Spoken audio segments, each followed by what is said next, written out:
Καλησπέρα σας κυρίες και κύριοι. Βρισκόμαστε στη συχνότητα του Contra Channel. Να υποδεχτούμε τους καλεσμένους μας. Μια νέα εκπομπή ξεκινάει από σήμερα. Εδώ από τη συχνότητα του Contra Channel θα είμαστε μαζί σας κάθε βράδυ, όπου θα έχουμε καλεσμένους υποψηφίους της τοπικής αυτοδιοίκησης. Θα κάνουμε σημαντικές συζητήσεις μαζί τους, καθώς τα διλήμματα και οι αποφάσεις των πολιτών εν ώψη των δημοτικών εκλογών του 2014 είναι πολύ κοντά. Πάμε λοιπόν να υποδεχτούμε τους καλεσμένους μας που έχουμε σήμερα στο στούντιο.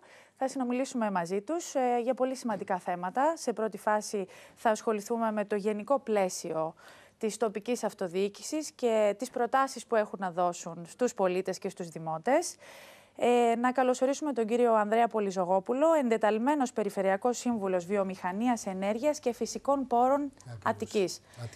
Καλησπέρα σας, κύριε Πολυζογόπουλε. Καλησπέρα σας και καλή χρονιά. Σας ευχαριστούμε. Θα μας πείτε σε λίγο, θα μας πείτε ακριβώς ποιες είναι οι αρμοδιότητές σας και τα θέματα της βιομηχανίας βέβαια και της περιφέρειας, τι ακριβώς και σε ποιο στάδιο βρίσκονται όλες οι διεργασίες αυτήν την περίοδο. Έχουμε τον κύριο Νικόλαο Πέπα, Αντιδήμαρχος Οικονομικών του Δήμου Διονύσου. Καλησπέρα σας, κύριε Βανταράκη. Καλή χρονιά να ευχηθούμε στους θεατές μας και όλα να πάνε καλά. Καλησπέρα και σε εσάς. Θα ήθελα να πω ότι ο κύριος Πέπας είναι ένα πολύ σημαντικό πρόσωπο της τοπικής αυτοδιοίκησης. Θα μας εξηγήσετε τους λόγους μετά που θα έρθουμε ξανά σε εσάς. Η κυρία Ελένη Αυλωνίτου, η οποία είναι υποψήφια δήμαρχος του Δήμου Γαλατσίου, ένας πολύ σημαντικός δήμος με αρκετά προβλήματα, έτσι κυρία... Δεν είμαι υποψήφια ακόμα. Έχουμε τις εσωτερικές μας διαδικασίες για να αποφασιστεί ο υποψήφιος. Είσαστε δημοτική σύμβουλος. Είμαι δημοτική σύμβουλος, υποψήφια δήμαρχος το 2006 και το 2010. Καταρχήν, καλησπέρα σας, κυρία Βανταράκη. Καλή χρονιά, υγεία, έτσι, και κουράγιο και αισιοδοξία στους τηλεθεατές μας και να σας ευχηθώ καλές εκπομπές, γιατί πράγματι πιστεύω ότι δίνεται η δυνατότητα και μέσα από τη δικιά σας εκπομπή να ακούγονται όλες οι απόψεις για τις τοπικές κυβερνήσεις που είναι η τοπική αυτοδιοίκηση και εν ώψη των ερχόμενων εκλογών. Να υποδεχτούμε επίσης τον κύριο Κωνσταντίνο Μαργαρίτη, δημοσιογράφο και συνεργάτη του Ευρωπαϊκού Κοινοβουλίου. Θα είναι αρκετά χρήσιμο στην κουβέντα μας. Καλησπέρα και από μένα. Καλή χρονιά. Καλό ξεκίνημα στην εκπομπή σας. Γιατί τα διλήμματα και οι αποφάσεις οι οποίες θα πρέπει να ληφθούν εν ώψη των αυτοδιοικητικών εκλογών, δημοτικών και περιφερειακών, είναι πολλά. Και η ευθύνη των πολιτών ακόμη μεγαλύτερη, γιατί πλέον καθοριστικό ρόλο θα παίξουν τα πρόσωπα. Όχι τα κόμματα που ο λαός τα βάζει στο περιθώριο, αλλά τα πρόσωπα τα οποία θα χαράξουν πολιτικές, αν μπορούν να χαράξουν πολιτικές, και το πώς θα νοικοκυρέψουν επιτέλους το Δήμο και την περιφέρειά τους. Κύριε Πολυζογόπουλε, να έρθουμε σε εσάς.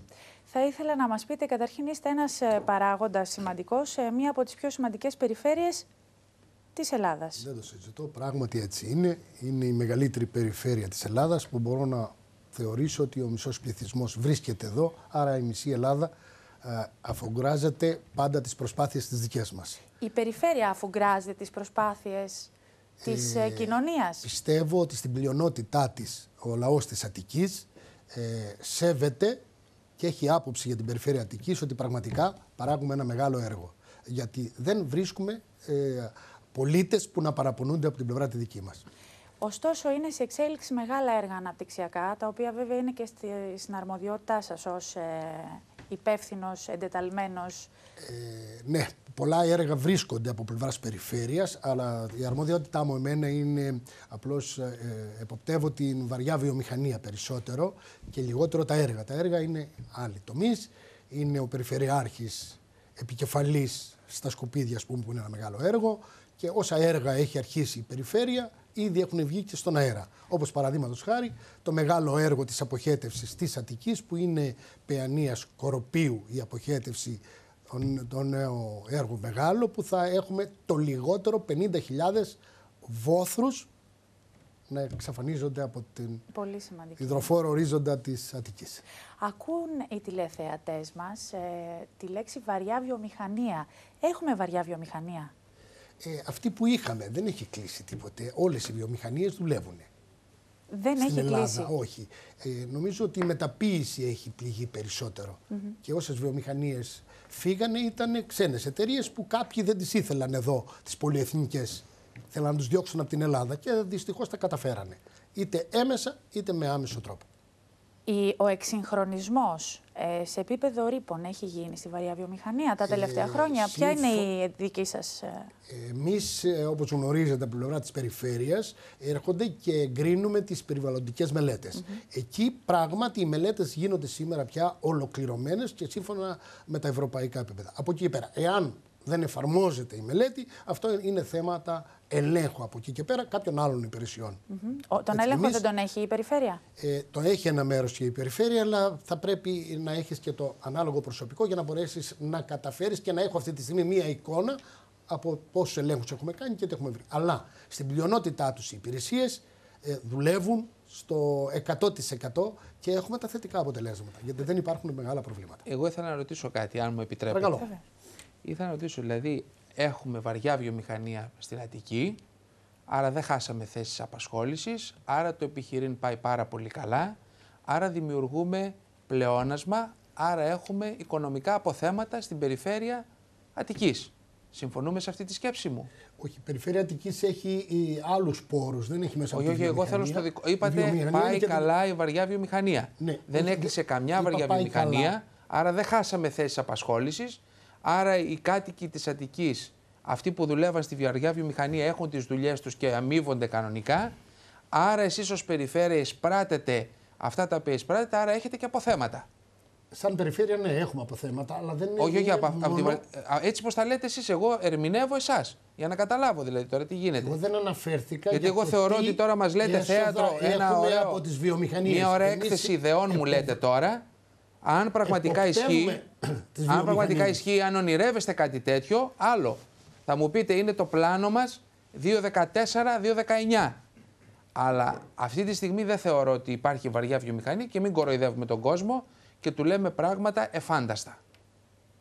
Αυτή είναι η δική μου η εκτίμηση. Οι βιομηχανίες, οι βαριές που υπήρχαν στην Ελλάδα παραμένουν εκτός ελάχιστες βιομηχανίες πολυεθνικές, οι οποίες φύγανε με τους γνωστούς τρόπους που γνωρίζουμε όλοι. Λόγω της φορολογικής πολιτικής. Δεν θα θεωρήσω εγώ αυτό, γιατί είναι και κάποιοι εργατοπατέρες που δούλεψαν να κλείσουν, γιατί δεν θέλανε πολυεθνικές στην Ελλάδα. Αυτό μην το ξεχνάμε. Η σύνηθις δικαιολογία των πολυεθνικών που έφυγαν από τα σύνορα της χώρας μιλάει για τη φορολογική φοροκαταιγίδα. Είναι ωραίος τρόπος να λέμε μόνο, γιατί και αυτοί πληρώνουν. Το θέμα δεν είναι εκεί. Το θέμα είναι μια εταιρεία η οποία δίνει τα μεροκάματα στο εργαζόμενο, θα πρέπει να έχει και κέρδη. Αλλιώς πώς, γιατί να μείνει?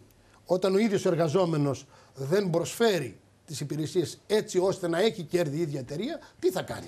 Μιλήσατε για κέρδη. Εάν μου επιτρέπετε, κυρία Βανταράκη, για να μην εδώ τώρα θα κάνω το συνήγορο υπεράσπισης, θα περάσω από την άλλη πλευρά. Το θέμα των βαριών βιομηχανιών στο αν θα παραμείνουν ή όχι στη χώρα ξεπερνά τα όρια της περιφέρειας. Καμία σχέση με δεν είναι αρμοδιότητα της περιφέρειας, γι' αυτό δεν θα μπορέσω κι εγώ. Εκεί άσκησα σκληρή κριτική στον Υπουργό Ανάπτυξης, που κατόρθωσε να χάσει περιφέρειες από τα χέρια του, να χάσει, βιομηχανίες από τη χώρα. Και πώς θα μιλάω για ανάπτυξη, που εγώ τη λέξη ανάπτυξη την έχω διαγράψει από το λεξιλόγιό μου, όταν φύγαν ελληνική κολοσσία από την Ελλάδα και μεταφέρθηκαν στο εξωτερικό. Πρώτα κράτα αυτές τις εταιρείες που δεν έπρεπε να σου φύγουν και μετά θα μιλάς για ανάπτυξη. Βοήθα τον Έλληνα επιχειρηματία να σταθεί και να επιχειρήσει και μετά μιλάς για ανάπτυξη και για παραγωγή. Αυτά είναι τα κέρια ζητήματα που θα απασχολήσουν σήμερα τον πολίτη. Η ανεργία του, το μεροκάματό του, το συνταξιούχο αν θα μπορεί να επιβιώσει μέσα στην πόλη του ή στην περιφέρειά του για να ανταπεξέλθει στις υποχρεώσεις και να βρει επιτέλους άτομα ικανά που να αγαπάνε αυτό που λέγεται αυτοδιοίκηση. Διότι αν σήμερα στην ατζέντα που ξεκινάει δω βουλευτή να μου το παίξει υποψήφιος δήμαρχος ή υποψήφιος περιφερειάρχης και δεν παραιτηθεί του βουλευτικού του αξιώματος άμα τη ανακοινώσει της υποψηφιότητάς του, εγώ θα καλώ τον κόσμο σας από το κανάλι όπου το βρίσκει να το φτύνει. Θα το έχουμε υπόψη. Εντάξει, γιατί πρέπει να είμαστε επιτέλους κάποια στιγμή ξεκάθαροι στις απόψεις και στις θέσεις. Πάμε λοιπόν να μιλήσουμε και με τον κύριο Πέπα, ο οποίος είναι μια μοναδική περίπτωση σε σχέση με το φαινόμενο βέβαια της οικονομικής κρίσης που βιώνουν όλοι οι δήμοι και όλη η τοπική αυτοδιοίκηση. Έχει λοιπόν μια πρωτοτυπία το γεγονός ότι υπάρχει ένα μεγάλο αποθεματικό το οποίο είσαστε και ένας από τους βασικούς υπεύθυνους του αποθεματικού αυτού, στο Ταμείο του Δήμου σας, στο Δήμο Διόνυσου, σωστά? Να ξεκινήσουμε λίγο τα πράγματα από την αρχή. Εμείς είμαστε ένας Δήμος που προέκυψε από τη συνένωση 7 πρώην αυτοδιοικητικών μονάδων με την εφαρμογή του σχεδιού νομοθετήματος του Καλλικράτη, οι οποίες αυτές αυτοδιοικητικές μονάδες κατά το πλείστον είχαν ήδη χρηματικό υπόλοιπο.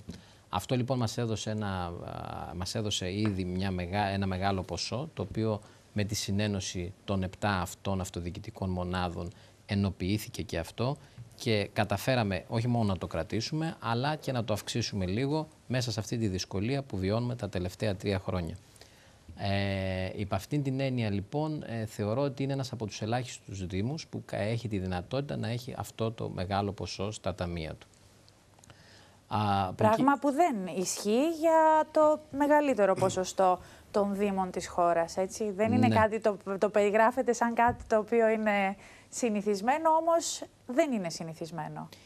Και ίσως είναι πολύ σημαντικό να μας το περιγράψετε αυτό πώς έχει συμβεί. Ίσως το λέει και με σεμνότητα ο άνθρωπος και εγώ πραγματικά εκπλήσωμαι και θέλω να τον συγχαρώ, διότι δεν θα σταθώ στο ότι θα το θεωρούσε επιτυχία να διατηρούσε και το ίδιο οικονομικό απόθεμα το οποίο παρέλαβε, και όμως η ικανότητα του ανθρώπου, δεν τον ξέρω τον κύριο, σήμερα τον γνωρίζω. Ο κύριος Πέπας καταρχήν είναι επιχειρηματίας, προέρχεται και από το χώρο της εστίασης. Εγώ θέλω να τον συγχαρώ δημόσια και να του πω ένα λαμπρό αυτοδιοικητικό παράδειγμα, όπου με επιχειρηματικό δαιμόνιο αύξησε τα έσοδα του Δήμου. Εγώ θέλω να τον συγχαρώ δημόσια. Κάποια πράγματα πρέπει να τα λέμε, κυρία Βανταράκη.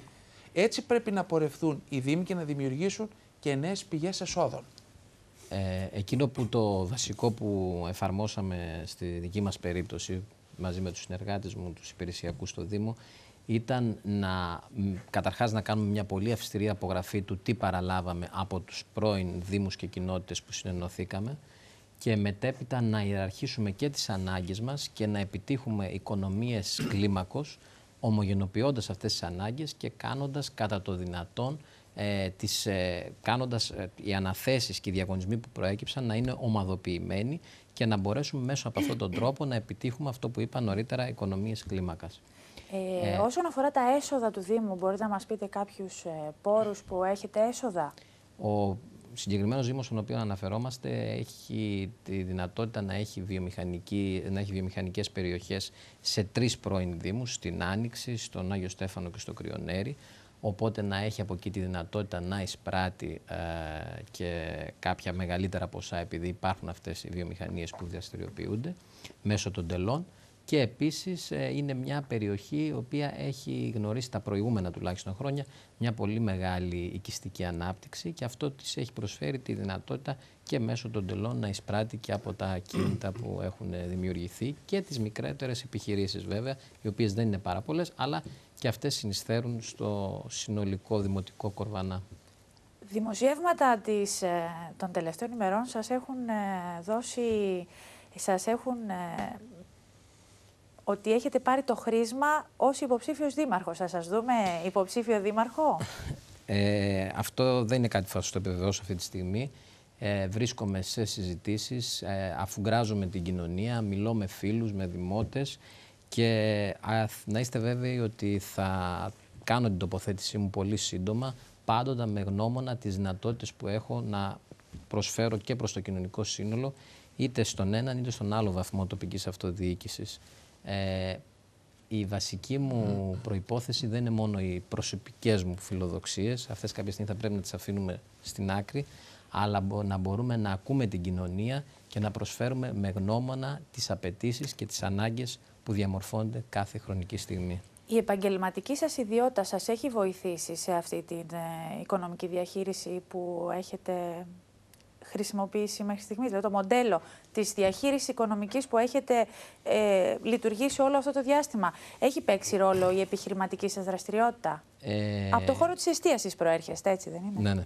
Το γεγονός ότι δεν βιοπορίζομαι από την ενασχόληση με τα κοινά μου προσφέρει εμπειρίες και ιδιαίτερα σε αυτή την πολύ δύσκολη χρονική συγκυρία, τα 3 τελευταία χρόνια που όλοι μας βιώνουμε στην πατρίδα μας, μου έχει προσφέρει εμπειρίες τέτοιες ώστε να μπορώ να αντιλαμβάνομαι και τη δυσκολία του καταναλωτή που έρχεται να πληρώσει για να αγοράσει κάτι ή να πάρει μία υπηρεσία, αλλά και αυτού που δραστηριοποιείται ώστε να παράσει, να δώσει αυτό το προϊόν, να το πωλήσει ή να παράσχει αυτή την υπηρεσία.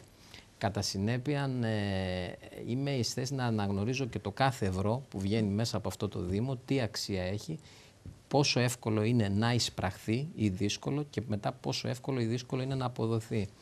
Άρα η δυνατότητα του να ασχολείσαι με τα κοινά και παράλληλα να δραστηριοποιείσαι στην ελεύθερη αγορά, νομίζω ότι είναι ένα πολύ μεγάλο εφόδιο, το οποίο με έχει βοηθήσει και εμένα να Έχετε υπάρξει και φυσικά λαμπρός παραολυμπιονίκης στην Ξηφασκία, το οποίο επίσης θα έλεγα ότι είναι θα έχει δώσει έτσι μαχητικότητα στο... Φαντάζομαι ότι έχει και αυτό. Έχω υπάρξει αθλητής των Παραολυμπιακών Αγώνων, όπως πολλοί άλλοι, έτσι, δεν ήμουν μόνο εγώ, σε ένα αγώνισμα το οποίο είχα την τιμή να εκπροσωπήσω την πατρίδα, το ενεργοποίησα πρώτη φορά εγώ στην Ελλάδα, ήταν το αγώνισμα της Ξηφασκίας με αμαξίδιο και πραγματικά είναι ένα πολύ μαχητικό έτσι, άθλημα και σου δίνει πολλές διεξόδους διαφυγής και πραγματικά προάγει και το πνεύμα και το σώμα. Μιλήσαμε βέβαια τώρα για πρωταθλητισμό και έχετε δίπλα σας μια άλλη πρώην πρωταθλήτρια της κολύμβησης, την κυρία Ελένη Αυλονίτη. Οι οποίοι σας θυμούνται οι περισσότεροι βέβαια, να έχετε κάνει αρκετά επιτεύγματα στην... Έχω πάει και στους Ολυμπιακούς Αγώνες, έχω βγει καλύτερη αθλήτρια στη χώρα παλιά, πολύ παλιά, από όλα τα σπορ, καλύτερη αθλήτρια. Και πολλοί κόσμος με θυμάται σαν κολυμβήτρια, αλλά τα τελευταία χρόνια νομίζω ότι με γνωρίζει και ως πολιτικό πλέον και ως στέλεχος του ΣΥΡΙΖΑ, έτσι, για να μην κρύβουμε τις ιδιότητές μας. Αλλά κυρία Βανταράκη, θα μου επιτρέψετε, θα μου δώσετε λίγο χρόνο για να εκφράσω ένα διαφορετικό λόγο για την τοπική αυτοδιοίκηση. Και ξεκινώντας θέλω να πω ότι η αυτοδιοίκηση είναι το τελευταίο, αν θέλετε, ανάχωμα στη διάλυση του κοινωνικού κράτους που συμβαίνει σήμερα, διάλυση της κοινωνικής ασφάλισης, της παιδείας, της υγείας, των ΟΤΑ, των Οργανισμών Τοπικής Αυτοδιοίκησης.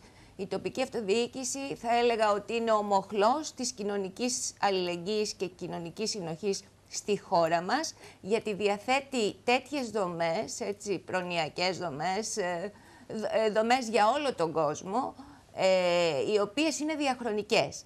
Αυτές οι δομές φαίνεται πλέον ότι έχουν πέσει στο στόχαστρο πάρα πολλών, έτσι, που θέλουν να τις κάνουν κερδοφόρες, να τις ιδιωτικοποιήσουν και να τις κάνουν κερδοφόρες. Γι' αυτό το λόγο έχει συκοφαντηθεί η τοπική αυτοδιοίκηση, ακόμα και μόλις, αν θέλετε, μπαίναμε στο μνημόνιο. Η τοπική αυτοδιοίκηση όπου έχει τα μεγάλα σκάνδαλα, εάν δούμε όμως το πόσο έχει συνεισφέρει στο δημόσιο χρέος τα σκάνδαλα της τοπικής αυτοδιοίκησης, διαστόματος του Όλι Ρεν θα διαπιστώσουμε ότι είναι 0,9% στο συνολικό δημόσιο χρέος. Αυτό είναι το ποσό της τοπικής αυτοδιοίκησης, τα 300 τόσα δισεκατομμύρια που οφείλουμε. Θεωρείτε ότι δυσφημείται η τοπική αυτοδιοίκηση? Δυσφημείται, θα σας πω γιατί. Καταρχήν η τοπική αυτοδιοίκηση έχει πάρα πολύ λίγους πόρους, πάντα χρηματοδοτεί το λιγότερο. Υπάρχουν τα ποσοστά σε σχέση με τις άλλες ευρωπαϊκές χώρες. Είμαστε, αν θέλετε, έχουμε ένα ποσοστό 3% του παραγόμενου πλούτου σε σχέση με το 17% που δίνεται σε άλλες χώρες και χρησιμοποιούμε από το πρόγραμμα των δημόσιων επενδύσεων για να κτίσουμε και να φτιάξουμε το 5% όταν σε άλλες χώρες της Ευρωπαϊκής Ένωσης αυτό το ποσό ανέρχεται στο 33%. Αυτό δείχνει κάποια πράγματα και δείχνει ότι συκοφαντείται παράλογα ακριβώς γιατί θέλουν να κερδοφορήσουν πάνω στην τοπική αυτοδιοίκηση. Όσον αφορά τους πόρους, να πούμε. Καταρχήν θέλουν να κερδοφορήσουν? Θέλουν να κερδοφορήσουν αυτά τα ιδιωτικά συμφέροντα που βλέπουν εκεί πέρα δομές, έτσι, και καταστάσεις όπου μπορούν να έχουν να κάνουν μεγάλες business. Παραδείγματος χάρη τα σκουπίδια. Έσοδα για την τοπική αυτοδιοίκηση από αυτές τις δομές δεν μπορούν να υπάρξουν? Να σας πω κάτι. Εάν καταλήξουμε σε αυτό που είπε στο προηγούμενο συνέδριο ο τότε υφυπουργός κ. Στελιανίδης, ότι θέλουν, ο ιδανικός δήμος είναι ένας δήμος ο οποίος θα έπαιρνε 0 επιχορήγηση και θα είχε δικά του έσοδα, όπως και ο κύριος Πέπας ανέφερε. Για μας αυτό δεν είναι σωστό. Η τοπική αυτοδιοίκηση πρέπει να έχει πόρους συγκεκριμένους. Είναι πόροι οι οποίοι έχουν πληρώσει οι πολίτες. και έτσι από αυτούς τους πόρους να μπορεί να προσφέρει άθληση, πολιτισμό, παιδικούς σταθμούς, τα ΚΑΠΗ, όλες αυτές τις δομές που έχει ένας Δήμος. Μιλάμε λοιπόν από τις περικοπές που έχουν γίνει σε όλους τους τομείς της χώρας μας λόγω της λιτότητας και των μνημονίων. Η τοπική αυτοδιοίκηση έχει υποστεί γύρω στα 70% μείωση των προηγούμενων εσόδων και ακόμα συζητιέται για ένα 15% στον τωρινό προϋπολογισμό. Επίσης, μιλάμε για έλλειψη προσωπικού. Έλλειψη προσωπικού. Μέχρι στιγμής, κυρία Αυλωνίτη, μιλάτε Άστε με να ολοκληρώσω να δείτε τη συνολική καταστροφή που πρόκειται να συμβεί. Ναι, αλλά μέχρι στιγμής μας μιλάτε μόνο για το τι δικαιούται, το τι υποχρεώσεις έχει η τοπική αυτοδιοίκηση απέναντι στο κοινωνικό σύνολο, τις παροχές. Δηλαδή, τις οποίες δεν μπορεί να προσφέρει. Γιατί όταν του λένε ότι δεν μπορείς να προσλάβεις, προσέξτε, δεν μπορείς να προσλάβεις προσωπικό μέχρι το 2016. Όταν το ήδη υπάρχον προσωπικό το διαλύουν, έτσι το απολύουν και μάλιστα ο κύριος Μιχελάκης απειλεί τους δημάρχους οι οποίοι, προσέξτε, θα υιοθετήσουν τις δικαστικές αποφάσεις που έχουν βγάλει για εργαζόμενους οι οποίοι έχουν δικαιωθεί. Δηλαδή, και πρέπει να επαναπροσληφθούν ότι αυτούς τους απειλεί τους κυρία δημάρχους. Αυλωνίτη, εσείς θεωρείτε ότι δεν μπορείτε να προσφέρετε με την ήδη υπάρχουσα κατάσταση στο Δήμο σας? Με την ήδη υπάρχουσα κατάσταση βεβαίως και μπορούμε να προσφέρουμε στο εξής. Καταρχήν για μας πρέπει να αλλάξει όλο αυτό το θεσμικό πλαίσιο. Έτσι, γιατί αυτή τη στιγμή μιλάμε για Δήμους οι οποίοι σύμφωνα με το Σύνταγμα. Λίγο, δώστε μου 2 λεπτά. Σύμφωνα με το Σύνταγμα πρέπει να έχουν οικονομική και διοικητική αυτοτέλεια. Οικονομική δεν υπάρχει πλέον. Διοικητική αυτοτέλεια δεν υπάρχει γιατί υπαγόμαστε στα παρατηρητήρια και σε επιτροπίες, που σημαίνει ότι ακόμα και τον προϋπολογισμό του Δήμου οι δημοτικοί σύμβουλοι είναι σαν γλάστρες που ψηφίζουν ένα προϋπολογισμό ο οποίος θα γυρίσει πίσω και θα αναθεωρηθεί όπως το θέλει. Κύριε Πέπα, θέλετε κάτι να προσθέσετε? Θέλει ο κύριος Πέπας κάτι να... Ναι, άρα μιλάμε λοιπόν πόρους και προσωπικό δεν υπάρχει. Σίγουρα εμείς θέλουμε μια άλλη τοπική αυτοδιοίκηση με συγκεκριμένους πόρους, αλλά και στην υπάρχουσα κατάσταση υπάρχουν δήμαρχοι οι οποίοι και συγκρούονται και διεκδικούν και πλέον μέσα από αυτή την κατάσταση πρέπει να υπάρχει και η ιεράρχηση. Για μας η ιεράρχηση αυτή τη στιγμή για το Δήμο είναι ότι τα πάντα πρέπει να πάνε να στηρίξουν, εννοώ ότι χρηματικά, ας πούμε, οικονομικά, να στηριχτούν οι άποροι και οι φτωχοί πολίτες οι οποίοι πλήττονται από την κρίση και στρέφονται προς το Δήμο. Επανειλημμένως έχουμε ανθρώπους που ζητούν τη βοήθειά μας. Μία άνω τελεία, να σχολιάσει ο κύριος Πέπας. Απλά θέλω να πω ένα τελευταίο για τον κύριο Βασιλιάδη, ο οποίος είπε ότι η τοπική αυτοδιοίκηση... Ο κύριος Μαργαρίτης. Ο κύριος Μαργαρίτης, συγγνώμη, ο κύριος Μαργαρίτης. Κυρία Αυλωνίτη, να κάνουμε ένα μικρό σχόλιο, γιατί θα πάμε, μας πιέζει ο χρόνος, να πάμε και σε ένα διάλειμμα. Να μου απαντήσουν στο δεύτερο μέρος. Θα κάνουμε ένα διάλειμμα για διαφημίσεις. Πρώτα θα ακούσουμε το σχόλιο του κυρίου Πέπα, ένα σύντομο σχόλιο. Για να ανοίξει, γιατί ανοίξανε πολλά πράγματα μαζί και δεν τα βάλαμε σε μία τάξη. Δεν με αφήσατε όμως να ολοκληρώσω. Θα έχετε το χρόνο. Πείτε μας, κύριε Εγώ καταρχάς έχω να κάνω την εξής παρατήρηση. Δεν θεωρώ ότι οποιοδήποτε έχει εκλεγεί με τη λαϊκή ετυμηγορία μπορεί να είναι γλάστρα. Αυτό το θεωρώ Όχι, πολύ, είναι συγκεκριμένα όταν ψηφίζεις κάτι, όταν ψηφίσεις ένα προπολογισμό τον οποίο δεν τον αποφασίζεις εσύ. Για να λέμε τα πράγματα με το όνομά τους, κύριε Πέπα. Εσείς είσαστε 3 προϋπολογισμούς. Είσαστε στο στυλ του μάνατζερ. Δεν θέλει τοπική αυτοδιοίκηση μάνατζερ αυτή τη στιγμή. Γιατί δεν θέλει? Θέλει το να αυξήσετε. Να μιλήσει λίγο, αφήστε λίγο. Κύριε Αυλωνίτη, ο κόσμος ψηφίζει. Πραγματικός δημοκράτης. Που θέλει να αυξήσει τα δημοτικά τέλη και θέλει να πάρουμε και έσοδα από τα ακίνητα. Όπως θέλουν να μετατρέψουν τους τοπικούς στην τοπική αυτοδιοίκηση. Που θέλει να κάνει διάλογο με έναν συναδελφό του, πιστεύω ότι αφήνει να ολοκληρώσει πρώτα ο ένας και μετά.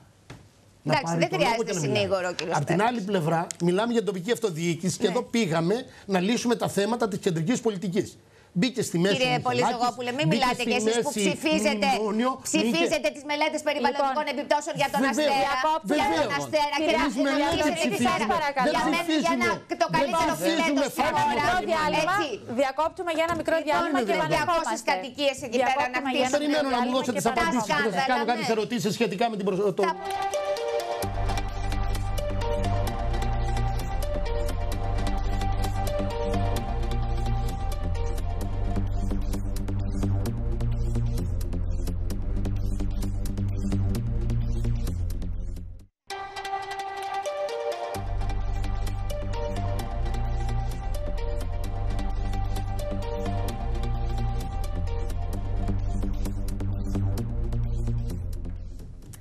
Συνεχίζουμε, αγαπητοί τηλεθεατές, με το δεύτερο μέρος της εκπομπής μας. Ο διάλογος έχει αρχίσει και ανάβει.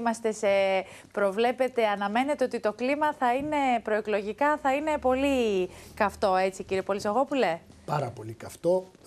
Ήδη μου έδωσε την ευκαιρία η κυρία Αυλωνίτη να αναφερθώ σε ορισμένα πράγματα. Γιατί εδώ μιλάμε για τοπική αυτοδιοίκηση και η ενασχόλησή μας είναι προσφορά και όχι εργασία. Είναι προσφορά για το δημότη, για τον πολίτη και όχι για τα κόμματά μας. Εσείς δηλαδή θεωρείτε ότι οι πόροι που θεωρεί απαραίτητους η κυρία Αυλωνίτη προκειμένου να προσφέρει στο κοινωνικό σύνολο δεν είναι χρήσιμοι? Οπωσδήποτε το χρήμα είναι κινητήριος δύναμη. Δεν το συζητάει κανείς, δεν αμφισβητεί κανείς αυτό το πράγμα. Αλλά πώς έρχονται αυτά τα χρήματα? Και εγώ πιστεύω ότι μπορούν να έρθουν μέσα από την προσφορά της τοπικής αυτοδιοίκησης. Εάν δεν δουλέψουμε μαζί, όλοι μαζί, για το καλό του Δήμου ή της περιφέρειας, δεν πρόκειται να μας στείλει κανένας άλλος χρήματα. Διότι το κράτος, δυστυχώς ή ευτυχώς, αν θέλετε, από κάποιους, μας το φέρανε εκεί που μας το φέρανε. Και δυστυχώς το φέρανε οι μεγάλοι εργατοπατέρες. Κύριε Πέπα, εσείς πιστεύετε ότι μπορεί ένας Δήμος να είναι αποτελεσματικός έστω και σε μια εποχή περιορισμένων πόρων από κρατικές επιχορηγήσεις και δεδομένης της οικονομικής κρίσης, βέβαια, που τα μνημόνια που έχουμε υποστεί όλοι? Ένας Δήμος μπορεί να είναι αποτελεσματικός όταν αυτά που θεσμοθετούνται, οι πόροι που έχουν θεσμοθετηθεί και οι οποίοι οφείλει η κεντρική διοίκηση να αποδίδει, να αποδίδονται στην ώρα τους, λαμβανομένων υπόψη και των περικοπών που έχουν εκείνοι, αλλά να αποδίδονται και στην ώρα τους, και από εκεί και έπειτα έχει θεσμοθετημένα τέλη να εισπράττει ο κάθε Δήμος, και όταν τα εισπράττει, εγώ δεν μιλάω ούτε για αυξήσεις τελών, ούτε για επιπλέον επιβαρύσεις των πολιτών. Είναι ήδη αρκετές αυτές που υφίσταται τα 3 τελευταία χρόνια. Αλλά αν αυτοί οι συγκεκριμένοι πόροι, οι οποίοι έχουν θεσμοθετηθεί, τους εισπράττει στην ώρα τους, έχει τη δυνατότητα, μίλησα και για τα τέλη, κυρία Αυλωνίτη. Λοιπόν, έχει τη δυνατότητα με αυτά, με σωστή διαχείριση και κοινωνική πολιτική να κάνει. Μην ξεχνάμε ότι υπάρχουν και σε διάφορους Δήμους και οι θεσμοί. Μιλάτε για αυτά που θα πάρετε από τους δημότες μέσω της ΔΕΗ, αν θα πληρώσει το ρεύμα του, ή μιλάτε για τους θεσμοθετημένους πόρους που τους περικόπτουν συνέχεια? Και για τα τέλη που εισπράττουν οι Δήμοι και για τους πόρους. Άμα ο άλλος δεν έχει να πληρώσει, δεν θα βοηθήσετε? Υπάρχουν Δήμοι που έχουν βοηθήσει ανθρώπους να βάλουν το ρεύμα και να πληρώσουν. Βεβαίως υπάρχουν και κοινωνικές δομές όπως είναι το κοινωνικό παντοπολείο, κοινωνικά γυμναστήρια. Είναι ανταποδοτικές. Δεν θεωρώ ότι είναι κακό το ότι είμαι άνθρωπος της αγοράς, κυρία Αυλωνίτη. Όχι. Απλώς θεωρώ ότι εργάζομαι, παράγω. Οι δομές του Δήμου πρέπει να είναι ανταποδοτικές. Και μέσα από αυτή τη διαδικασία έχω εμπειρίες, τις οποίες προσπαθώ να τις εφαρμόσω με κοινωνική πρόνοια και στους δημότες του. Αυτό εξηγώ. Λοιπόν, το ίδιο πράγμα λέτε. Εγώ συμφωνώ μαζί σας, κύριε Πέπα. Απλώς η κυρία Αυλωνίτη δεν μπορεί να καταλάβει το εξής, ή δεν θέλει να το καταλάβει λόγω της, αν θέλετε, κομματικής φιλοσοφίας που έχει. Το ότι μπήκαμε σε μια άλλη εποχή, κυρία Βανταράκη, όπου θα πρέπει να γίνει ένας επανασχεδιασμός το τι θέλουμε ακριβώς να κάνουμε σε ένα Δήμο. Και τι σημαίνει? Δίνω ένα απλό παράδειγμα. Σήμερα η οικογένεια μαστίζεται από την ανεργία. Άρα ένας Δήμος θα πρέπει να βοηθήσει τη μητέρα να μπορεί να έχει χρόνο για να εργαστεί. Άρα τι πρέπει να κάνει ο Δήμος αυτός? Να δημιουργήσει παιδικούς σταθμούς, έτσι ώστε, αν έχει οικονομική αυτοτέλεια ο Δήμος, για να μπορέσει να απασχοληθεί το παιδί, η μητέρα να είναι στην αγορά εργασίας. Πώς θα δημιουργήσουμε νέες πηγές εσόδων? Νέες πηγές εσόδων δεν δημιουργούμε μέσα από τετριμμένες λογικές. Και εδώ μπαίνει το επιχειρηματικό δαιμόνιο που λέει ο κύριος Πέπας και έρχεται να ενισχύσει την άλλη χάραξη. Αν δεν φύγουμε από αυτή τη στενόκαρδη λογική ότι ο πλούσιος μπαμπάς κράτος θα μας δίνει συνέχεια λεφτά για να μπορούμε εμείς να κάνουμε φιέστες και σχέστες και να χαιρόμαστε και να σκορπούμε γλέντια και συναυλίες αριστερά και δεξιά. Και αυτά χρειάζονται, αλλά όχι στον υπερβολικό βαθμό που γινόταν παλαιότερα. Ωστόσο, η Περιφέρεια έχει δεχτεί αρκετές μελέτες για βρεφονηπιακούς σταθμούς. Μα εμείς εκλιπαρούμε την τοπική αυτοδιοίκηση, τους δημάρχους, να μας φέρουν μελέτες για να μπορέσουμε να υλοποιήσουμε αυτά τα προγράμματα. Και τι συμβαίνει λοιπόν και εν τέλει δεν έρχονται ή δεν υλοποιούνται αυτές οι μελέτες? Νομίζω ότι θα πρέπει να μας το πει η κυρία Βλονίτου, αφού ήταν τόσα χρόνια. Κυρία Βλονίτου, κύριε Πολυζωγόπουλε, αν θέλετε, μην διακόπτετε κάθε φορά. Αν θέλετε, μην διακόπτετε κάθε φορά. Ή αν θέλετε, απαντήστε μας. Στα χρόνια που είσαστε μέσα στο Δήμο σας, μπορείτε να μου πείτε, σας παρακαλώ, πόσους δημοτικούς αστυνομικούς είχατε? Πόσους δημοτικούς σταθμούς? Δημοτικούς σταθμούς. Μην πάμε στους δημοτικούς αστυνομικούς. Δεν θα πάμε στο κομμάτι του. Όχι, για να δούμε αν υπάρχουν έσοδα και αν ο Δήμος έχει συμμορφωθεί και ποιες ήταν οι παρεμβάσεις της αντιπολίτευσης. Γιατί αύριο ζητάμε την ψήφο μέσα από την παράταξη του ΣΥΡΙΖΑ για να μπορέσει στον πολίτη να του δείξει ότι αύριο έχει να του προσφέρει. Εσείς λοιπόν, κύριε Πολυζωγόπουλε, που δουλεύετε για το λαό και εγώ δουλεύω για κόμματα και παρατάξεις. Αυτό αναφέρατε. Εγώ δεν αναφέρετε την πολιτική μου ταυτότητα. Εσείς το αναφέρατε και πάνω εκεί απάντησα. Μελέτες περιβαλλοντικών επιπτώσεων για τον Αστέρα. Τι έχετε να πείτε για τον Αστέρα, κυρία μου? Ήταν αυτό που έκανε ο κύριος Τσικαλάς μέσα στο Περιφερειακό Συμβούλιο, που ήρθε να μας πει το ποιος θα παίρνει, αν είναι μαύρα ή άσπρα τα λεφτά αριστερά και δεξιά. Ήταν κατάσταση αυτή, είναι πολιτική παράταση. Αντιπαράθεση. Σας παρακαλώ. Αν είναι δυνατόν. Αν είναι δυνατόν. Ξέρετε τι σημαίνει περιβαλλοντική μελέτη? Εμείς προωθούμε ένα πρόγραμμα. Είμαστε νομιμότατοι σε όλα. Δεν είμαστε μόνο νομότυποι. Να τα μαζεύουμε στην πηγή. Εσείς πηγαίνετε μόνο να κλείνετε δρόμους και να μην γίνει τίποτα. Εσείς πάτε λοιπόν να προστατεύσετε τους μεγαλοεργολάβους με αντιπεριβαλλοντικές καταστάσεις, με πανάκριβες εγκαταστάσεις και για να μπορέσει να έρθει κοντά σας. Αυτό κοροϊδεύετε την κοινωνία. Τα ιδιωτικά συμφέροντα και μιλάτε. Προσέξτε που έχουμε φτάσει. Να μιλάμε για δήμους που θα προσπαθήσουν να βρουν δικά τους έσοδα όταν με το Σύνταγμα, όπως η υγεία και η παιδεία, μέσα από τη δημοτική αστυνομία μπορούσε να εισπράττει και να σέβεται τον πολίτη. Έχουμε θεσμοθετημένους πόρους τους οποίους αρνούνται να τους δώσουν. Ήρθα εδώ πέρα μόνο να προβάλλετε το ΣΥΡΙΖΑ, τίποτε άλλο. Γιατί είναι πάρα πολύ... Άστε με, άμα δεν έχω ποτέ ολοκληρώσει. Αν μου δώσετε ένα λεπτό θα τελειώσω. Κάνετε πολύ αν μου δώσετε ένα λεπτό, μα εδώ πέρα μιλάμε με καταστάσεις. Δεν κάνω κατάχρηση. Σας παρακαλώ. Σας παρακαλώ να μιλήσει και κάποιος άλλος όμως. Μιλάμε για θεσμοθετημένους πόρους που αρνούνται να πάρουν. Θέλει να κάνει ένα σχόλιο και μιλάμε για εργασιακό καθεστώς το οποίο είναι με λιγότερα χρήματα και χωρίς δικαιώματα. Άρα για ιδιωτικοποίηση όλων των υπηρεσιών. Το είπατε αυτό. Δείτε, κυρία Βανταράκη, μια στιγμή, κυρία καμία κουβέντα για το πώς θα αξιοποιήσουμε περισσότερα κοινοτικά κονδύλια για να μπορέσουμε να αυξήσουμε τις πηγές των εισόδων μας. Αυτό καμία κουβέντα, καμία κουβέντα κυρία Βανταράκη, για να το πάρουμε από έσοδα. Πρέπει να έρθει μελέτη από την αυτοδιοίκηση. Καμία κουβέντα για το πώς... Καμία κουβέντα, κυρία Βλονίτη, εγώ δεν πάω για δήμαρχος. Λοιπόν, εσείς που πάτε για δήμαρχος, ακούστε λιγάκι, ακούστε λιγάκι την ευρωπαϊκή μου εμπειρία και βγείτε από την ταμπέλα του ΣΥΡΙΖΑ. Λοιπόν, εδώ καμία κουβέντα. Πάλι ωραία, έλα να τα ξαναπούμε κάποια φορά. Τα εμπεδώσαμε. Αυτό είναι το στιχάκι του ΣΥΡΙΖΑ, το εμπεδώσαμε. Εντάξει, δεν χρειάζεται άλλο, το μάθαμε καλά. Την κοινωνία δεν την αφουγκράζετε εσείς καλύτερα. Για στον παιδικό σταθμό δεν θα μπορούν να έχουν το βοήθεια. Γιατί δεν θα μπορούν, ποιος τα λέει αυτά? Γιατί θα είναι ανταποδοτικά και πανάκριβα. Αυτή είναι δηλαδή η δική σας παρουσία? Όχι, η δικιά σας, εκεί προωθείτε να ιδιωτικοποιηθούν υπηρεσίες άρα, και να αυξηθούν οι κυρία Βανταράκη, για να κάνω λίγο το βήμα προς το μέλλον, καμία κουβέντα για το πώς θα αξιοποιήσουμε κοινοτικά κονδύλια για να μπορέσουμε να φτιάξουμε πολιτισμό, αθλητισμό, κοινωνική δράση, αν θέλετε. Ήταν η αμέσως επόμενη συζήτηση που θα ανοίγαμε. Καμία κουβέντα για το πώς θα εξυγχρονίσουμε τον εξοπλισμό μας μέσα στο Δήμο, πάλι μέσω κοινοτικών κονδυλίων που πάνε χαμένα και τα αφήνουμε, ρημάζουν. Κύριε Πέπα, θα μας πείτε τη δική σας εμπειρία? Εγώ θα ήθελα να πω το εξής. Και να βάλω και μία, και για 10 δευτερόλεπτα, συγγνώμη κύριε Πέπα, για 10 δευτερόλεπτα, καμία κουβέντα, κυρία Βανταράκη, το βασικό, το πώς θα μετεκπαιδεύσουμε, το πώς θα Μα αφήστε να τελειώσω να βάλω μια τελεία. Μισό λεπτό. Πώς θα μετεκπαιδεύσουμε το ανθρώπινο δυναμικό του κάθε Δήμου στις σύγχρονες ανάγκες που έχει σήμερα ο Δημότης, για να μπορεί να είναι έτοιμο και να μην βγει ούτε σε διαθεσιμότητα ούτε σε κινητικότητα. Κύριε Πέπα, θα πάρω την άκρη από εκεί που το άφησε ο κύριος Πολυζωγόπουλος, που είπε ότι η Περιφέρεια παρακαλάει τους Δήμους για να φέρουν μελέτες για ίδρυση βρεφονηπιακών σταθμών και άλλων κοινωνικών δομών. Επειδή προέρχομαι από το χώρο της νομαρχιακής αυτοδιοίκησης της Ανατολικής Αττικής, όπου είχαμε δημιουργήσει σε διάφορους δήμους προ-Καλλικράτη πριν το 2010 με την αλλαγή τη διοικητική,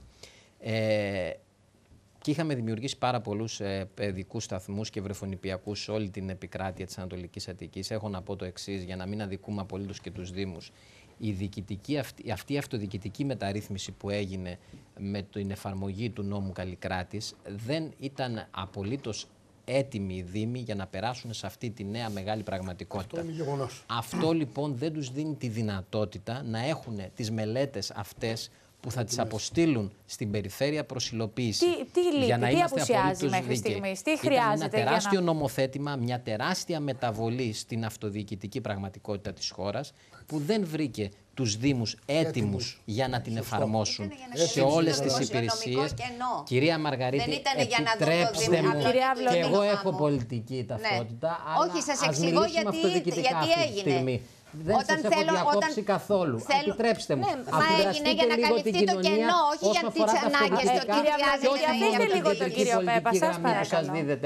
Όχι, δεν υπάρχει. Εγώ τη ζω καθημερινά, δεν μου δίνετε καμιά κεντρική πολιτική. Μην μιλάτε ο ένας πάνω στον άλλο. Εκείνο λοιπόν που θα ήθελα να πω, ότι αυτά τα 3 πρώτα χρόνια αυτής της αυτοδιοικητικής μεταρρύθμισης ήταν μεταβατικά. Σιγά σιγά οι δήμοι μπαίνουν σε αυτή τη νέα πραγματικότητα, οργανώνουν τις υπηρεσίες τους. Βεβαίως έχουν υπάρξει και ολιγορίες και αστοχίες. Θεωρώ όμως ότι στη νέα περίοδο που θα έχουμε μετά το 2014... Εάν πάτε για δήμαρχος, πώς θα αξιοποιήσετε αυτά τα νέα κονδύλια, κύριε Πέπα? Αυτά τα νέα κονδύλια ότι θα πάτε θα πρέπει να υπάρχουν, να γίνονται μελέτες, να παράγονται μελέτες. Υπάρχει ήδη προσωπικό, νομίζω, στους περισσότερους δήμους υπηρεσιακό, το οποίο μπορεί να σχεδιάσει αυτές τις μελέτες που θα αποσταλούν στους ανώτερους βαθμούς αυτοδιοίκησης προς υλοποίηση, και επίσης πολλές φορές και με τη βοήθεια της ιδιωτικής πρωτοβουλίας, έτσι, όπου χρειαστεί, αλλά εγώ θεωρώ ότι υπάρχουν εμπειρότατα μόνιμα στελέχη μέσα στις δομές της τοπικής αυτοδιοίκησης, τα οποία μπορούν να δημιουργήσουν και να φτιάξουν αυτές τις μελέτες για να υλοποιηθούν από οποιονδήποτε φορέα. Σας αφήνουν κιόλας, κύριε Πέπα. Ότι υπάρχουν αντιπολιτευόμενοι. Εγώ δεν αμφιβάλλω ότι υπάρχουν διάφορες. Μην έχετε αυταπάτες ότι είναι θέμα προσώπων και θέμα αν το αγαπάνε τα πρόσωπα. Είναι θέμα πολιτικής, πιστεύετε? Είναι θέμα πολιτικής που δρομολογείται μια κατάσταση στους δήμους. Η τοπική αυτοδιοίκηση όχι, κυρία Αυλονίτη. Δεν υπάρχει τοπική αυτοδιοίκηση όχι, κυρία Αυλονίτη. Τα κόμματα μακριά από την τοπική αυτοδιοίκηση. Εσείς. Λοιπόν, δρομολογείται μια κατάσταση, σας ερώτησα κάτι προηγουμένως και δεν μου είπατε για το έργο που έχετε παράσχει στο Δήμο Γαλατσίου. Για να βγείτε ξανά μπροστά. Τώρα διακόπτετε εσείς, κυρία Αυλονίτη. Δρομολογείται μια κατάσταση σε μια πρόταση όπου μετατρέπονται οι Δήμοι σε κρατικές υπηρεσίες, απλά ώστε το μόνο που θα κάνουν θα είναι να δίνουν επιστοποιητικά και τίποτα άλλο. Και τα υπόλοιπα, όλες οι υπηρεσίες οι οποίες αυτή τη στιγμή, ξέρετε, ο Δήμος δουλεύει, δεν πάει να βγάλει κέρδος, προσφέρει στους δημότες. Τους θέλετε κρατικούς τους Δήμους, δηλαδή, κυρία Αυλονίτη? Τι κρατική είναι, θα πρέπει να είναι. Αυτή τη στιγμή πάει να γίνει Δήμος ανώνυμη επιχείρηση. Το καταλαβαίνετε, που σημαίνει για τους δημότες τι τώρα?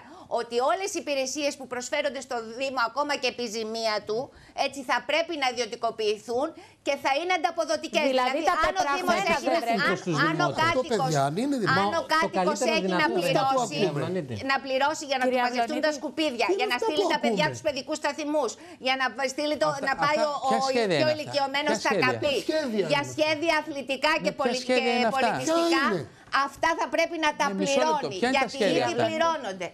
Εσείς τα λέτε αυτά τώρα? Όχι, τα ζω στο Δήμο. Τα πολιτιστικά στέκια, παραδείγματος χάρη, να σας πω, δεν γίνονται μονάχα αν μαζέψουν οι γονείς λεφτά, προκειμένου να πληρώσουν τους καθηγητές που θα έρθουν.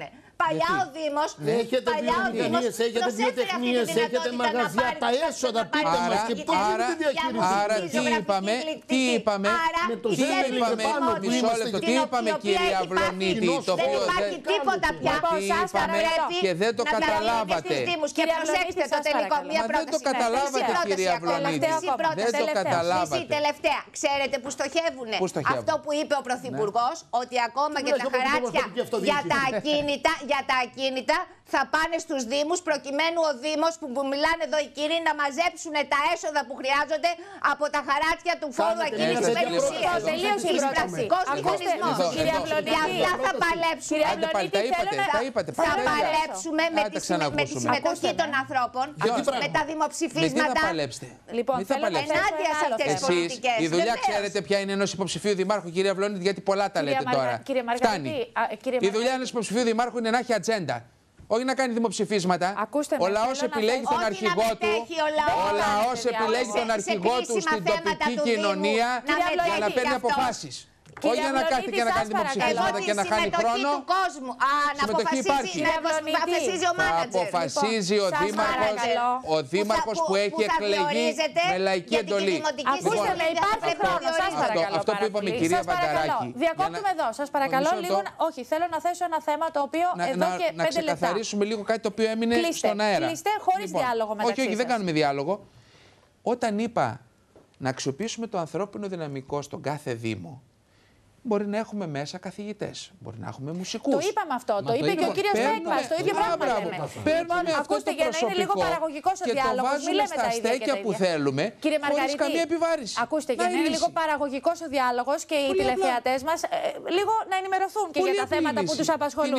Θα ήθελα λοιπόν να ρωτήσω την κυρία Αυλονίτη και τον κύριο Πολυζογόπουλο, που είναι και υπεύθυνος για τα λατομεία και για τους φυσικούς πόρους του νομού Αττικής, με τα τουρκοβούνια, τα οποία είναι δίπλα στο Δήμο, που νομίζω ότι είναι στο Δήμο μέσα, είναι ενταγμένα. Δύο όμοροι Δήμοι, είναι ο Δήμος Γαλατσίου και Φιλοθέης Ψυχικού. Ωραία. Και εδώ νομίζω ότι η κυρία Αυλονίτη θα μπορέσει να μας πει κάποια πράγματα για το θέμα αυτό. Δεν γνωρίζει ότι τα τουρκοβούνια είναι μια πάρα πολύ μεγάλη έκταση που πιάνει 5 Δήμους, το Δήμο της Αθήνας, το Δήμο Γαλατσίου, Φιλοθέης Ψυχικού και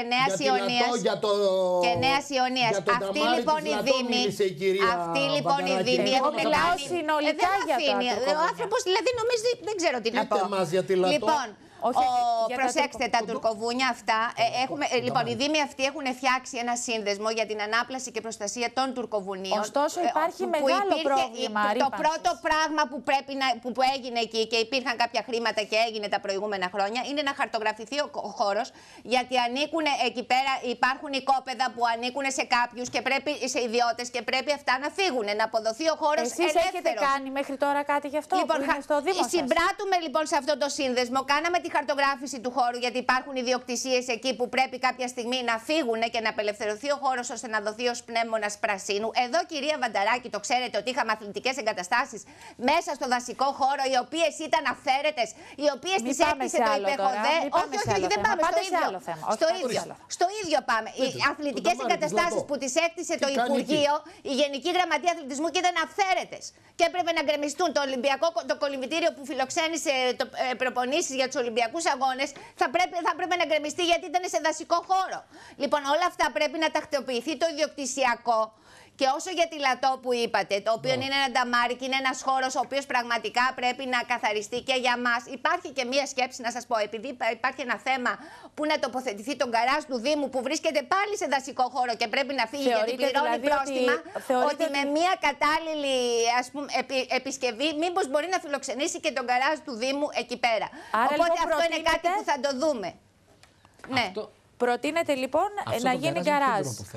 Όχι, υπάρχει ένα θέμα που ο Δήμος πληρώνει πάρα πολλά λεφτά. Πρέπει να φύγει, να πάει μακριά, δεν ξέρω πού, όπου βρει χώρο, που σημαίνει θα πληρώνει και θα αυξήσει, με αποτέλεσμα να αυξηθούν τα δημοτικά τέλη στους δημότες. Και πρέπει να βρούμε χώρο για τον γκαράζ του Δήμου τα επόμενα χρόνια που να είναι μέσα στο Γαλάτσι. Και αυτός είναι ένας χώρος. Κυρία Αυλονίτη, ευχαριστούμε πολύ για την τοποθέτησή σας. Κύριε Πέπα, ένα πολύ σημαντικό ζήτημα που απασχολεί επίσης τους δημότες και της δικής σας περιοχής, αλλά νομίζω και όλη την περιφέρεια, είναι τα αυξημένα διόδια, τα οποία έχετε την τύχη, να πω, να είναι μέσα στη δική σας περιφέρεια. Ναι. Πώς σκοπεύετε να το αντιμετωπίσετε, την αύξηση των διοδίων?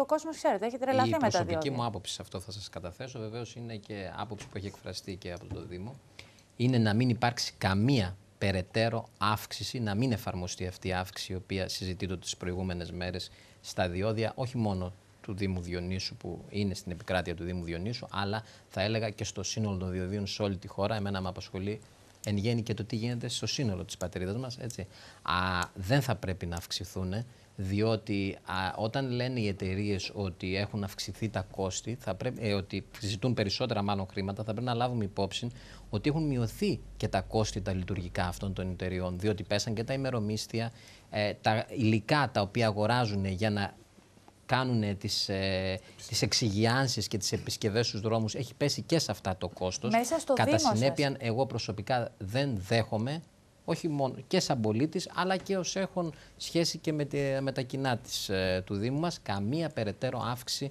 στα διόδια του Δήμου και όχι μόνο του Δήμου μας. Απλά Μέσα κύριε στο Πέπα, θα Δήμο συμφωνήσετε σας. ότι δεν έπρεπε να διαλυθεί η υπηρεσία που μάζευε, η δημόσια υπηρεσία που μάζευε τα χρήματα και απέδιδε και στις εταιρείες, γιατί τώρα έχουν μείνει οι εταιρείες μόνες τους και δεν ξέρουμε πόσα διόδια μαζεύονται και αυτό διαλύθηκε. Καλά, θα συμφωνήσετε το να ότι δεν θα μάθουμε έπρεπε. πόσα διόδια μαζεύονται, κυρία Μαργαρίτη, είναι πάρα πολύ εύκολο. Δεν θα έπρεπε να υπάρχει δημόσια υπηρεσία για αυτό που να μαζεύει. Εγώ δεν λέω αν θα έπρεπε να υπάρχει όχι δημόσια υπηρεσία. Κύριε Πέπα, αυτό που οι δρόμοι απασχολεί. είναι σε μια πολύ καλή κατάσταση. Οι εργολάβοι θα μας λένε πόσα μαζεύονται. Εξηγιώνονται οι δρόμοι. Υπάρχει πρόγραμμα επισκευής στα οδοστρώματα όπου υπάρχουν προβλήματα και οι δρόμοι διαπλατείνονται. Από εκεί και έπειτα όμως αρκούν τα διόδια που πληρώνουν οι χρήστες και όλοι μας. Δεν χρειάζεται καμία περαιτέρω αύξηση. Μέσα στο Δήμο σας έχετε προβλέψει την μετακίνηση των πολιτών, των δημοτών σας, ώστε να μην περνάνε από τα διόδια? Δηλαδή, ο δημότης σας μέσα ενδοδημοτικά που κινείται, είναι υποχρεωμένος να περνάει από τα διόδια? Ή δεν υφίσταται τέτοια? Ο δημότης μας ενδοδημοτικά μπορεί να κινηθεί και χωρίς να περάσει από τα διόδια, αλλά για μένα δεν αποτελεί λύση το να βρούμε έναν παράπλευρο τρόπο ώστε να αποφύγουμε τα διόδια. Για μένα λύση είναι τα διόδια να μην αυξηθούν. Είμαι κάθετος σε αυτό, κυρία Δανταράκη, και δεν μπαίνω σε καμία περαιτέρω συζήτηση. Καμία αύξηση λοιπόν των διοδίων. Αυτή είναι η άποψή μου και την έχω καταθέσει κιόλας και στα Δημοτικά Συμβούλια. Κύριε Πολυζωγόπουλε, γιατί κλείνουμε κιόλας τα επόμενα λεπτά, θα ήθελα ένα σχόλιο σε σχέση με τους φυσικούς πόρους και το πρόγραμμα το οποίο έχει να κάνει με την εκμετάλλευση των φυσικών πόρων. Το πρόγραμμα το οποίο έχει η Περιφέρεια. Κοιτάξτε, το πρόγραμμα δεν υπάρχει κανένα ιδιαίτερο πρόγραμμα, αλλά σύμφωνα με τις ανάγκες των πολιτών, εμείς είμαστε όλοι, όλες οι υπηρεσίες και τους εξυπηρετούμε. Ειδικότερα, επειδή έγινε τώρα η περιφέρεια πάρα πολύ μεγάλη και έχουμε έναν μεγάλο αγροτικό πληθυσμό, εκεί πραγματικά έχουμε ένα μεγάλο άνοιγμα και ένα μεγάλο πρόβλημα σχετικά με τη συνεργασία που θα πρέπει να έχει η Περιφέρεια Αττικής με την αποκεντρωμένη διοίκηση, όπου εδώ είναι το λάθος των πολιτών που δεν έχουν ενημερωθεί τι σημαίνει Γενικός Γραμματέας Αποκεντρωμένης Διοίκησης. Θα πρέπει να σας πω, σας διακόπτω, να σας πω ότι γενικότερα οι πολίτες, οι δημότες δεν γνωρίζουν τα όρια λειτουργίας και αρμοδιοτήτων ούτε της περιφέρειας, ούτε της αποκεντρωμένης διοίκησης, ούτε καν των Δήμων. Είναι μία ευκαιρία λοιπόν και στην πλευρά τη δική σας να κάνετε μία εκπομπή έτσι ώστε να ενημερωθεί ο κόσμος γιατί μέχρι πού είναι η περιφέρεια και πού αρχίζει η Γενική Γραμματεία Αποκεντρωμένης Διοίκησης. Συγκεκριμένα να σας πω ένα θέμα που έχει προκύψει, μάλλον δύο θέματα. Για το ένα κατηγορηθήκαμε κακώς και το άλλο μας δημιουργεί πρόβλημα η Γενική Γραμματεία Αποκεντρωμένης Διοίκησης. Κατηγορηθήκατε εσείς προσωπικά? Σε προσωπικό επίπεδο, ναι, γιατί δόθηκε, όπως προηγουμένως είπε η κυρία Βλονίτη, γιατί δώσαμε στον Αστέρα την περιβαλλοντική μελέτη, ενώ δεν έχει καμία σχέση η Περιφέρεια Αττικής. Σας παρακαλώ, κυρία Βλονίτη. Δεν Πάμε παραπέρα. Πάλι θα πείτε ψέματα. Είναι λοιπόν η θέματα βιοτρήφης. Ένα σχόλιο από τον κύριο Μαργαρίτη και κλείνουμε. Κυρία Βλονίτη, δεν έχω ολοκληρώσει όμως και θα ήθελα να ρωτήσω. Ολοκληρώστε χωρίς διάλογο. Αυτό το σκάνδαλο το οποίο θα λογοδοτήσουν κάποιοι. Κυρία Βανταράκη, εσάς ρωτάω, κυρία Βανταράκη, όταν ένας άνθρωπος θέλει να ασχοληθεί με την τοπική αυτοδιοίκηση και πιστεύει στο θεσμό αυτόν, θα πρέπει λοιπόν ο Δήμαρχος να είναι αρχηγός της παράταξης και του Δήμου για να παράγει έργο, ναι ή όχι? Είναι ένα θέμα το οποίο θα μπορέσουμε να συζητήσουμε και τις επόμενες εκπομπές. Ναι, όχι γιατί. Τώρα λόγω της κρίσης παίρνω και τη συγκοινωνία και βλέπω αναρτημένο ένα πανό επάνω στα κάγκελα στο Δημοτικό Γυροκομείο, όπου λέει «Κύριε Δήμαρχε Αθηναίων, κάτω τα χέρια από το γυροκομείο». Πώς το σχολιάζει αυτό η κυρία Βλονίτη? Και ο κύριος Περιφερειάρχης έστειλε χρόνια πολλά μέσα από τις ηλεκτρονικές. Τι θέλετε να πείτε τώρα, ότι δεν μπορεί ένας δήμαρχος και ένας περιφερειάρχης να στέλνει μηνύματα? Είναι εκείνοι Που λένε κάτω τα χέρια, κύριε Δήμαρχε. Ένα σχόλιο για τον κύριο Μαργαρίτη. Πρέπει να μην διαμαρτύρεται. Και αν θέλουν και το άλλο, εδώ θα πρέπει να μείνω, κυρία Μαργαρίτη. Δευτερόλεπτα. Γιάννης Γουρός, επιτυχημένος περιφερειάρχης. Υπάρχει περίπτωση να μην κατέβει κόντρα στο Ζγουρό κάποιος? Για να κατέβει σημαίνει ότι απέτυχε ο Ζγουρός.